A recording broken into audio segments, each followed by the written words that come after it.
नमस्कार दोस्तों, आप सभी का स्वागत है मेरे चैनल में।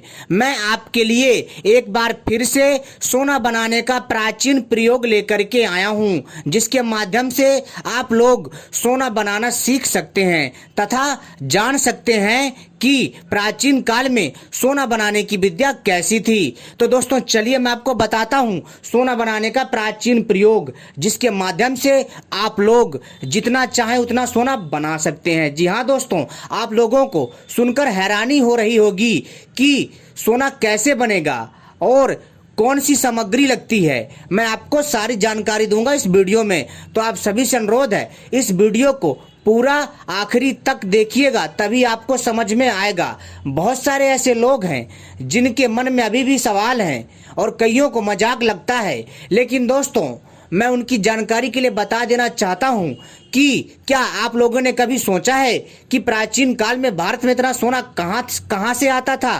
तो दोस्तों मैं आपकी जानकारी के लिए बता देना चाहता हूं कि प्राचीन काल में भारत में सोना बनाने की विद्या थी, जो कि औषधियों के द्वारा बनाया जाता था तथा धातुओं को मिलाकर के बनाया जाता था।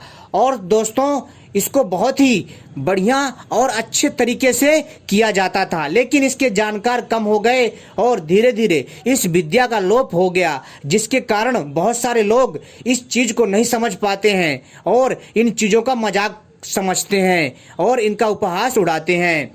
लेकिन दोस्तों ये बात सत्य है कि 1947 में फिर से एक विद्वान पंडित ने सोना बना करके दिखाया था और दोस्तों इसके बहुत सारे लेख मिलते हैं। आप चाहें तो गूगल पर भी सर्च कर सकते हैं।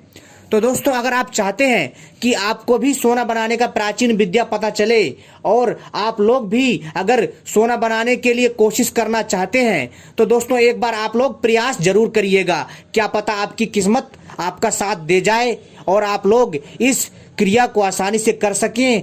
और दोस्तों अगर आपका भाग्य साथ दे गया, जी हाँ दोस्तों, तो दोस्तों आप लोग निश्चित ही आप लोग सोना बनाना सीख सकते हैं मन के मुताबिक। चाहे तो 10 किलो, चाहे 50 किलो, चाहे फिर 1 क्विंटल आराम से आप सोना बना सकते हैं। लेकिन दोस्तों ये चीज इतनी आसान नहीं है, इसके लिए बहुत ही ज्यादा कठिन परिश्रम करने की आवश्यकता है, बहुत ज्यादा मेहनत करने की आवश्यकता है, बहुत ज्यादा आयुर्वेद के बारे में और तथा इस सोना बनाने की विद्या के बारे में सही से अध्ययन करने की आवश्यकता है, तभी आप लोग सोना बनाना सीख सकते हैं। अर्थात आपको रसायन शास्त्र की अच्छे से जानकारी होनी चाहिए, तभी दोस्तों आप इन चीज़ों को आसानी से समझ सकते हैं और कर सकते हैं। अगर दोस्तों आप लोग इन चीज़ों पर ध्यान देंगे और कड़ी मेहनत करेंगे तो दोस्तों आप निश्चित ही आप लोग सोना बना सकेंगे। तो दोस्तों सबसे पहले आप हमारे चैनल को सब्सक्राइब कर लीजिए और घंटी को भी सही प्रकार से दबा लीजिए, क्योंकि दोस्तों हम अपने चैनल के माध्यम से इसी तरह की दिव्य सोना बनाने की प्राचीन जानकारी लाते रहते हैं। और वीडियो को भी हमारी लाइक कर लीजिए। दोस्तों हमारा मकसद है आपको सही ज्ञान देना और दोस्तों आप लोग इस जानकारी का लाभ उठा सकते हैं, क्योंकि हम अपने चैनल के माध्यम से सोना बनाने के प्राचीन प्रयोग लाते रहते हैं तथा रहस्यमय जानकारियां, तांत्रिक साधनाएं एवं तांत्रिक जड़ी बूटियों के बारे में जानकारी एवं अनेक प्रकार की आयुर्वेदिक जानकारियां लाते रहते हैं।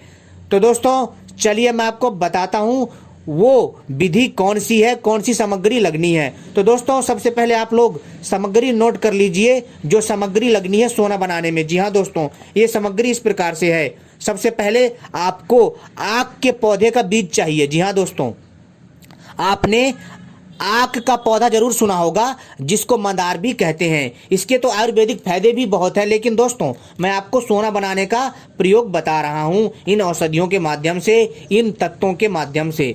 तो दोस्तों सबसे पहले आपको आक का बीज चाहिए, यानी कि मंदार के पौधे का बीज चाहिए। और दोस्तों आपको गंधक चाहिए, हरिताल चाहिए और आपको नांग केसर चाहिए। और आपको इन चारों चीजों को इकट्ठा करना है, अर्थात इन चारों सामग्री को आपको एकत्रित करना है। इसके बाद दोस्तों आपको क्या करना है कि मंदार के बीज की गुद्दी, गंधक, हरिताल और नांग केसर चारों को एक साथ मर्दित करें और सूक्ष्म चूर्ण बना लें, यानी कि एकदम महीन चूर्ण बना लें। और महीन चूर्ण बनाने के बाद उस कांच की शीशी में रखकर बालूका यंत्र की सहायता से तेल निकाल लें। महादेव कहते हैं इस प्रकार निकाला गया तेल निश्चित रूप से ताम्रभेदी होता है, अर्थात तांबे को सोना बना देता है। दोस्तों, बालू का यंत्र आपको चित्र में दिख रहा होगा। इस यंत्र को जो है आप इस प्रकार से प्रयोग कर सकते हैं। आपको जो है दोस्तों चित्र के अनुसार एक बर्तन में बीच में कांच की शीशी या पात्र रखकर बाकी स्थान में बालू भर दें और नीचे से अग्नि जला दें। अग्नि जलाने के कुछ घंटों बाद कांच की शीशी में तेल निकलना शुरू हो जाएगा। जब पूरा तेल निकल जाए तो उसे छानकर किसी दूसरे पात्र में रख लें। इस तेल को द्रवित शुद्ध ताम्र में अर्थात पिघले हुए शुद्ध तांबे में डालने से संपूर्ण तांबा सोने में परिवर्तित हो जाता है। जी हाँ दोस्तों, तो दोस्तों उम्मीद करता हूँ आपको यह जानकारी पसंद आई होगी। और दोस्तों ऐसी ही जानकारी पाने के लिए आप लोग हमसे जुड़े रहें, क्योंकि दोस्तों हम इसी प्रकार की दिव्य जानकारियाँ लाते रहते हैं ताकि आपके ज्ञान में वृद्धि करे। दोस्तों, जो मैंने आपको ये सोना बनाने का प्राचीन प्रयोग बताया है, ये दोस्तों वास्तव में मैंने आपको स्वर्ण तंत्रम नामक पुस्तक से बताया है, अपने तरफ से कुछ बनाकर नहीं बताया है। और बहुत सारे लोगों को ये चीज़ें मजाक लगती होंगी, क्योंकि दोस्तों जिसकी जितनी बुद्धि होती है वो उतना ही सोचता है, और कई लोग इस चीज़ को मजाक में समझते हैं। लेकिन दोस्तों यह एक शोध का विषय है, एक रिसर्च का विषय है, एक अध्ययन का विषय है। अगर इस पर अच्छे से अध्ययन किया जाए, शोध किया जाए, तो दोस्तों आसानी के साथ जो है सोना बनाया जा सकता है। लेकिन दोस्तों बिना मेहनत के कोई भी चीज़ हासिल नहीं होती है, इस चीज़ को हमें समझने की आवश्यकता है। और मैं ये भी कह देना चाहता हूँ, मैंने अपनी ये वीडियो आपको ज्ञान के उद्देश्य से बनाया है, ठीक है दोस्तों। अगर दोस्तों आप लोग प्रयास करते हैं तो बहुत अच्छी बात है, अगर नहीं करते हैं तो भी बहुत अच्छी बात है। मैं आपको फोर्स नहीं कर रहा हूँ, मेरा मकसद है आपको जानकारी देना। मैं आपको प्राचीन रहस्यमय जानकारी दे रहा हूँ जो कि आप लोगों को जानना बहुत ज़रूरी था। अब बाकी आप लोग विश्वास करो या ना करो, ये आपके ऊपर है।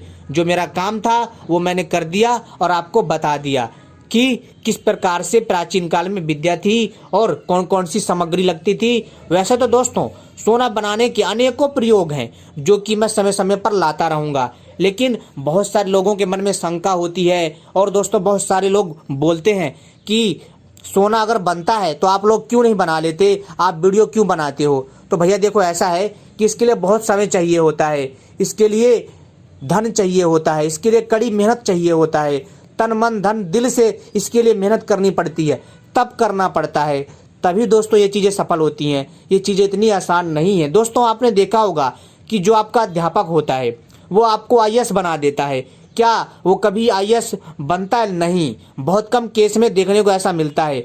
दोस्तों इसी प्रकार एक अच्छे, जी हाँ दोस्तों, इसी प्रकार एक अच्छे मार्गदर्शक का काम होता है आपको सही जानकारी देना, ताकि आप लोग उस चीज़ को समझ सकें। और अगर आप लोग करते हैं तो भी ठीक है, अगर नहीं करते हैं तो भी ठीक है। वो आपके ऊपर डिपेंड करता है कि आप किसी भी ज्ञान को किस प्रकार से ग्रहण करते हो।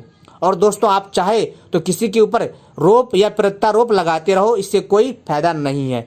लेकिन दोस्तों फिर भी एक बार सोचिएगा जरूर, जो भी मैं जानकारी दे रहा हूँ दोस्तों आपको प्राचीन पुस्तक से दे रहा हूँ जिसका नाम है स्वर्ण तंत्रम नामक पुस्तक, और उसी से ही मैं आपको ये चीज़ें बताता हूँ। अपने तरफ से कुछ भी बना के नहीं बताता हूँ, ठीक है दोस्तों। और दोस्तों एक बार में कोई भी व्यक्ति सोना बनाने में सफल नहीं हो सकता है। जी हाँ, इसके लिए लगातार जो है प्रयास करने की आवश्यकता है।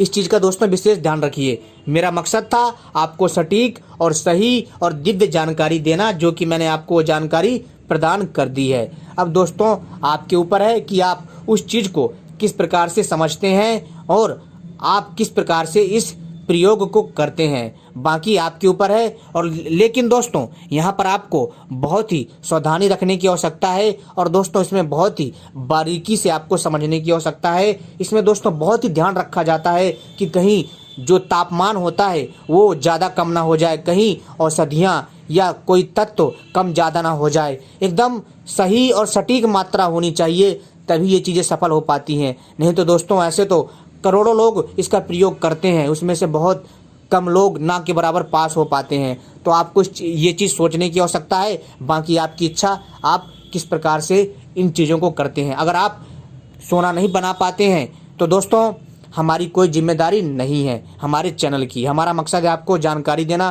क्योंकि दोस्तों समझाने के बावजूद भी अगर कोई नहीं समझता है तो उसे नहीं समझा जा सकता।